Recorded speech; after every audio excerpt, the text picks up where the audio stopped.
Welcome to Crimes After Dark by Asher Dawn. Here we don't just retell crimes for shock value. We uncover the hidden dangers inside them, and we turn those lessons into survival tools. Because the truth is, evil doesn't always hide in the shadows. Sometimes it smiles politely across the fence. Sometimes it waves when you're walking your dog. And sometimes, it's the couple living right next door. Tonight's story proves exactly that. If you stay with me until the end, you won't just hear one of the most chilling suburban nightmares unraveling in America right now. You'll also learn the subtle warning signs that someone around you might be crossing the line from paranoia into violence. These are the safety tools that could one day save you or someone you love from danger you never saw coming. It began quietly, as these stories often do. A search warrant. A small, ordinary Idaho home. Two people, a husband and wife, living lives that, on the surface, seemed unremarkable. Bills stacked on the counter. Old dishes in the sink. Dog leash by the door. But then police officers opened a drawer. Inside they found pages, hundreds of them. Handwritten, typed, organized with chilling precision. Manifesto. Kill list. 277 pages long. This wasn't just a rant or a journal entry. It was a blueprint for death. The names written inside weren't random. Judges, police officers, local officials, even neighbors, and most disturbingly, family members. This wasn't fantasy. It was planning. I want you to imagine something for a moment. Imagine you're sipping your coffee one morning, waving to the couple who lives across the street. You've seen them trimming their hedges, getting groceries, arguing sometimes in the driveway like any married pair. Now imagine that, behind those curtains, your name is sitting in a notebook. Someone you know, maybe someone who has even smiled at you, has written out exactly how they would kill you. That's the terror investigators felt when they cracked open this manifesto. So who were they, this Idaho couple? Neighbors described them as quiet. Isn't that always how it starts? They didn't throw big parties. They didn't mingle at block barbecues. They kept to themselves. But there were hints, subtle, small at first, a growing distrust of everyone, an obsession with government conspiracies, increasing isolation, and then anger that never seemed to cool. The wife once snapped at a neighbor over something small, a barking dog. But it wasn't the kind of frustration you shake off. Her eyes burned. Her words lingered. It felt like something deeper, darker, was bubbling just below the surface.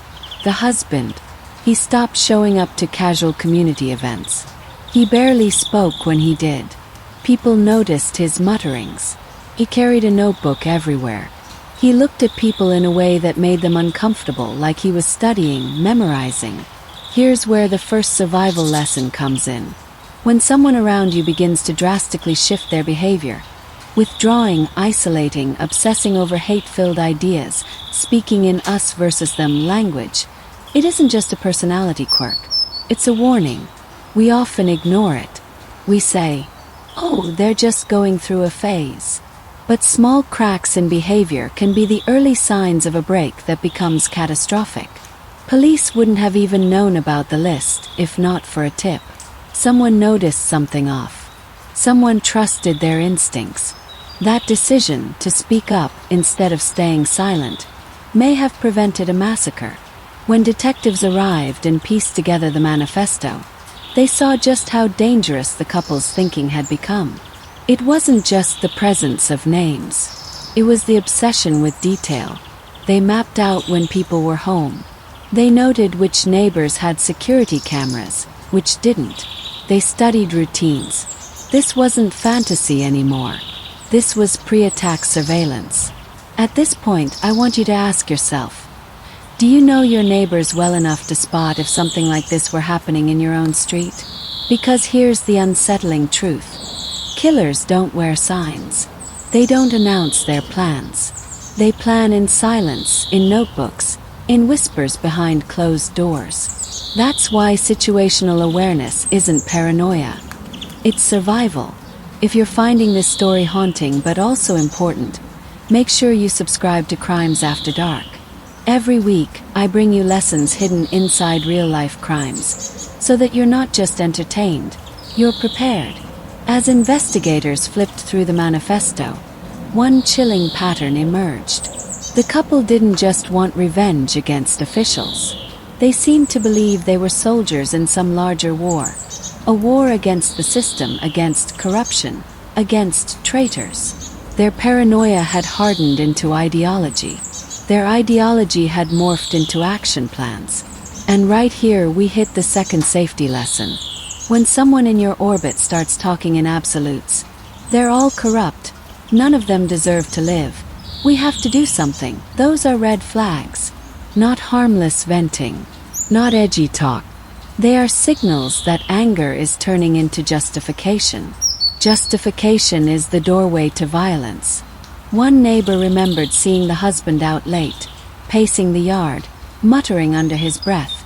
It was like he was rehearsing something, she later said. Like he was giving a speech no one else could hear.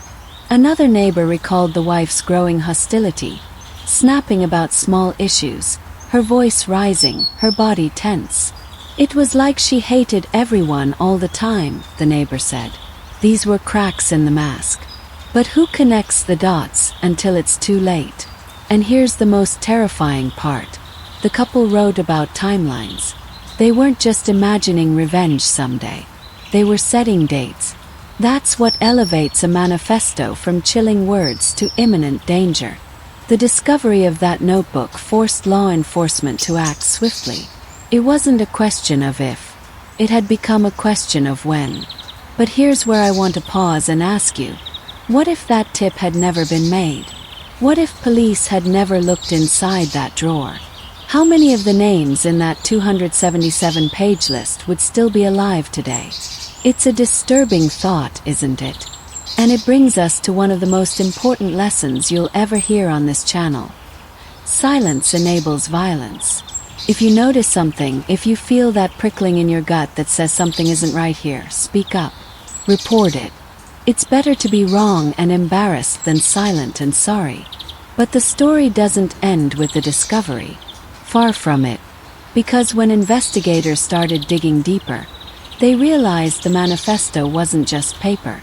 It was a portal, a window into how ordinary people can become convinced they are executioners of justice.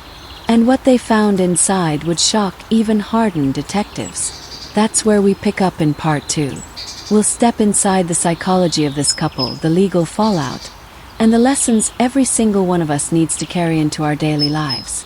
Because the most terrifying killers aren't always strangers in the night. Sometimes they're the people you pass in the grocery store aisle. Thanks for watching. If you stayed until the end, it means you found value here. So please subscribe to Crimes After Dark to get notified when we post true stories with survival lessons like this. And don't forget to like, share, and leave a comment with your thoughts or suggestions for future cases. See you in part 2.